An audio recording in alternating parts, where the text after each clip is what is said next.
Hello my friends, and welcome to Tom's Tinkering and Adventures.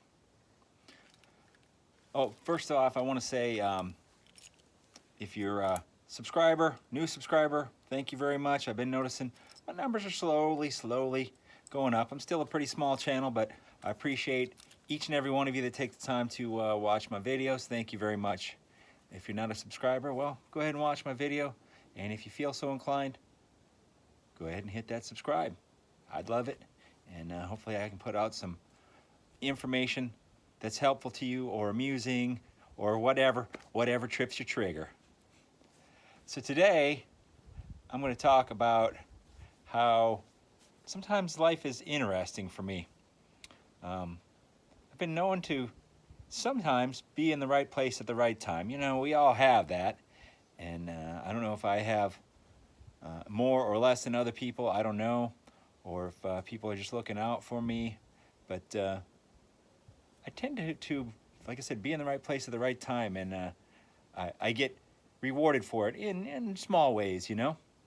And on one of those, on that note here, right behind me, I have this Kawasaki quad that I got given to me. I got it for free in the back of this pickup that my son got for free. Look at how that works. Craziness. But anyway, oh, and I guess I got a weed eater for free too. That was just kind of a bonus. I discussed this pickup in a previous video that my son got. But a friend of mine had this quad, and if I remember the story correctly, he got it given to him, and then he was trying to sell it, and he was asking me if I knew anyone who wanted to buy it, and I said, well, I don't really know anyone who wants to buy it. And he asked me if I wanted to buy it, and I said, I'm not interested in it.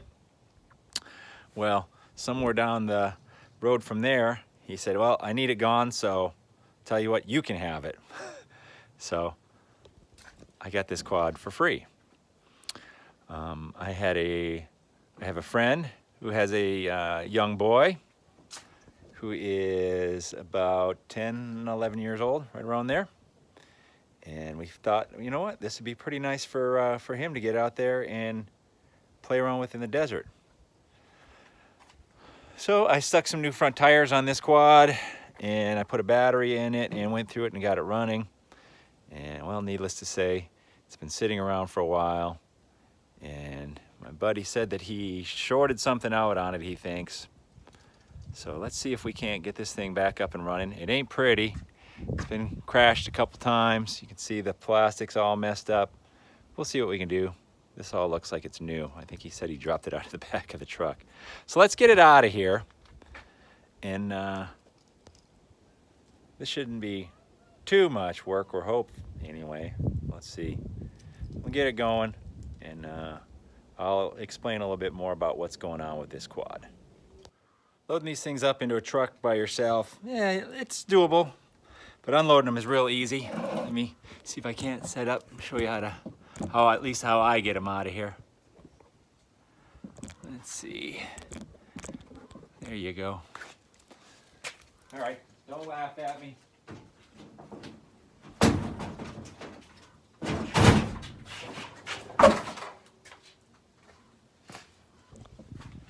Just like that.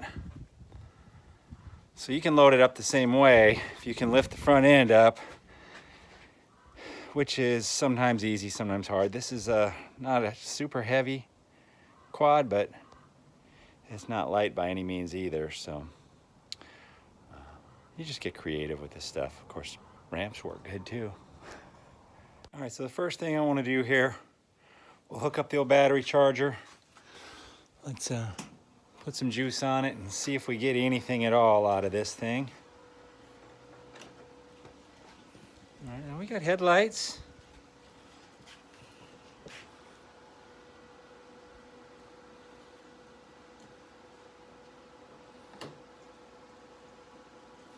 We got no engine start. I don't remember which way this thing is supposed to be, but still should have something. Yeah, headlights work. One of the taillights work. I think it only had one to begin with. So Let's see here. I think that's the neutral light. Let's check here.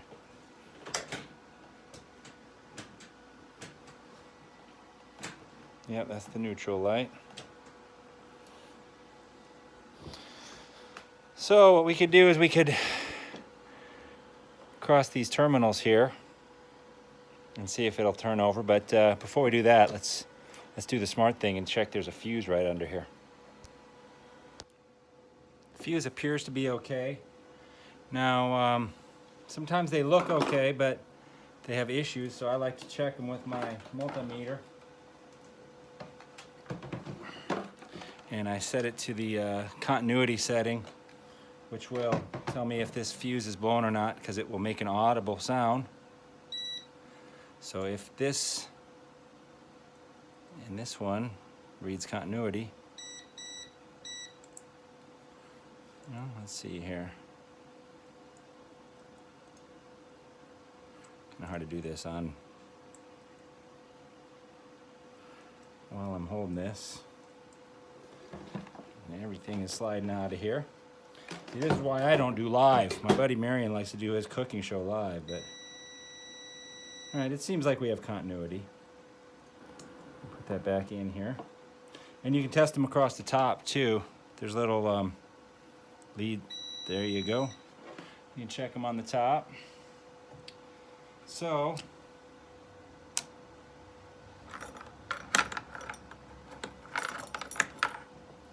that fuse appears to be okay. This connection here doesn't look all that good, but it doesn't look bad either. And we've still got nothing as far as the starter button, so what I'm going to do is I am going to just see if the starting system works by jumping across these two leads, making some sparks with the old screwdriver here. So stand by for sparks.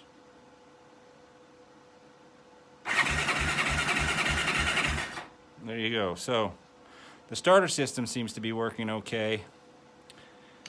Something's not energizing this solenoid, whatever that might be. We don't know.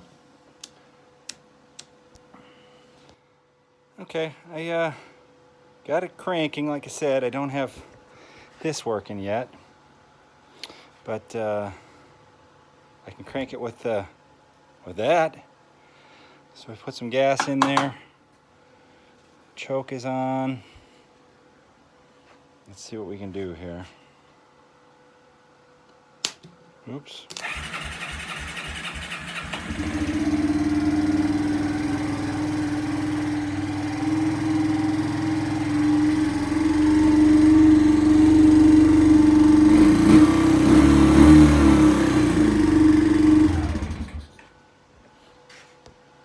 All right, so we're back to running. And if you got one of these around, you can start it. So now I got to find out why the start button is not sending a signal back to that starter solenoid. The starter solenoid works, the starter works. Let's see if we can start it with the pull start. Let's check that out. It's got a pull starter, so I'm going to set you all down here so you can watch me sweat a little bit here. There you go. Let's see if we can start it with that.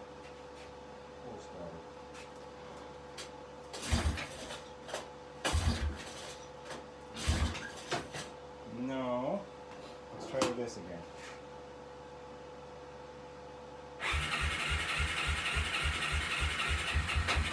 Oh, I had it off. Let's try it with it on. I need to label this thing so I know which way is on.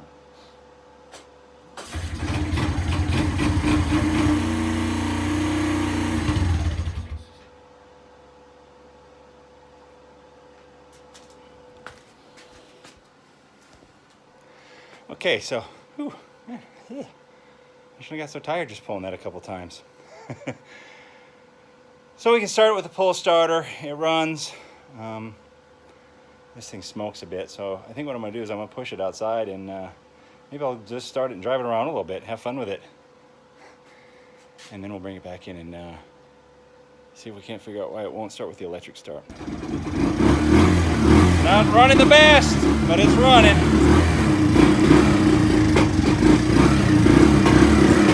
Get you on here for a ride.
Well, you know what? It's been sitting, so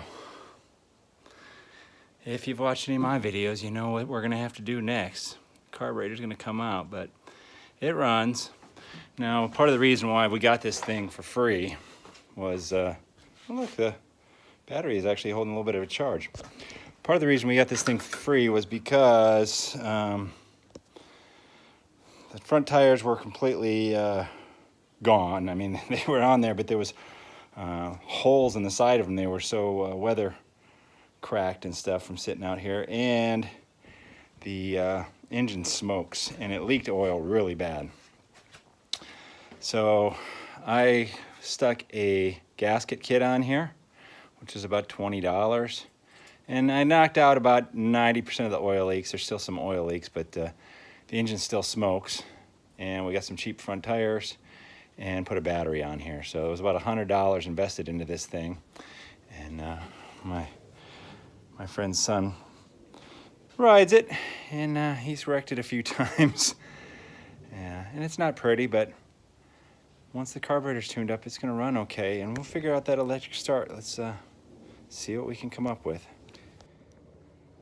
I went online and I got a wiring diagram for this Kawasaki Bayou 220, and I'm not the best at reading wiring diagrams, but I'm not the worst at it either. And from what I was figuring, something is not right in this starter solenoid, because I was getting continuity between the main battery power that goes on here, which is the B here, and all of these, and I shouldn't be getting that.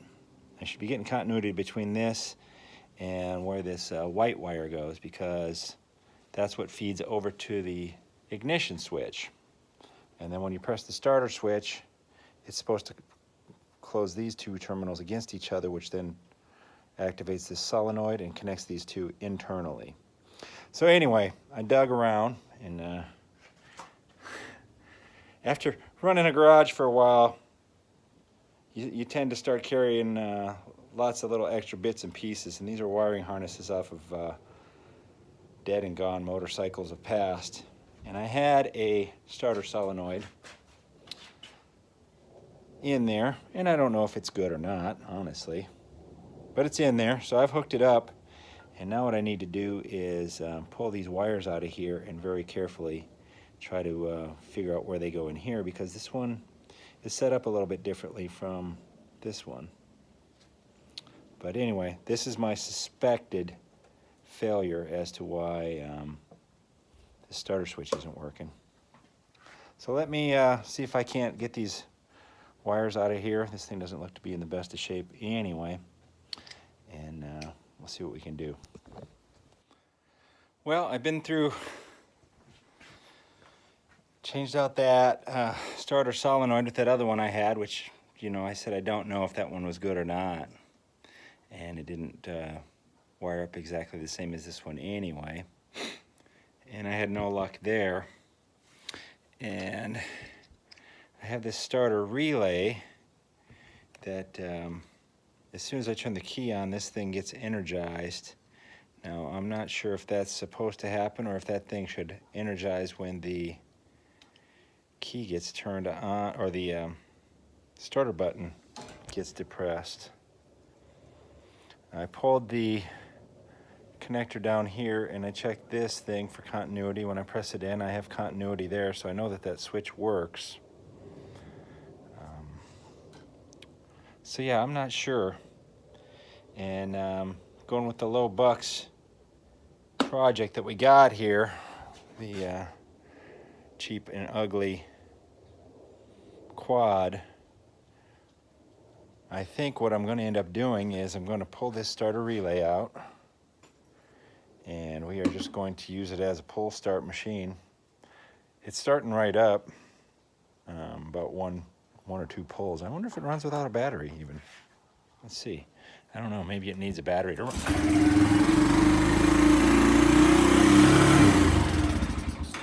No, it doesn't even need a battery to run, so that's interesting to know. So I think for now what I'm going to do is I'm going to put the plastic back on the back here. I took this off because, well, number one, I was checking all these wires. And number two, this thing was broken right here completely. So I'm going to try to find a big flat washer maybe, or maybe not, I don't know.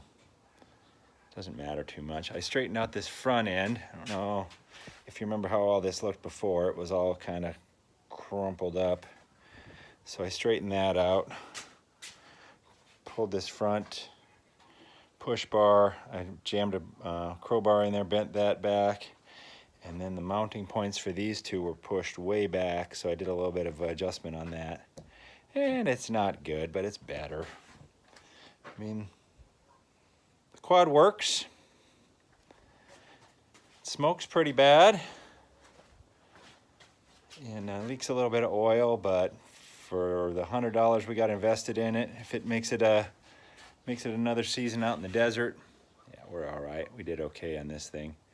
And my friend's son has a great time on it. The only thing that we learned is that he gets a little excited and gets going fast. So there's a screw right here. You can turn that screw in, which will limit the throttle.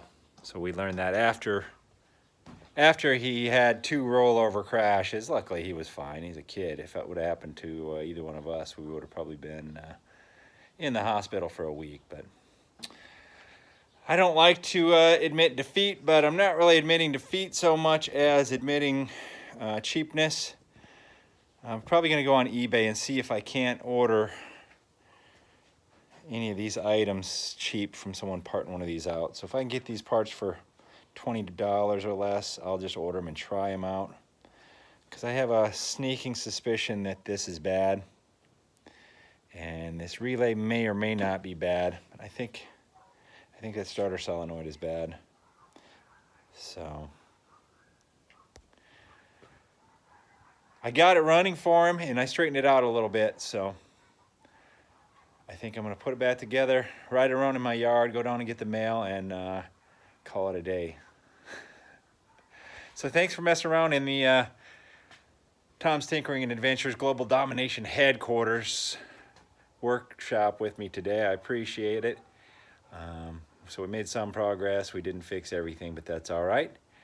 The quad's back up and running, and they'll be able to take it out riding with us one way or another, whether it has the electric start or not. Not a big deal. So thank you very much for watching. Get out there and find your adventure. Adios.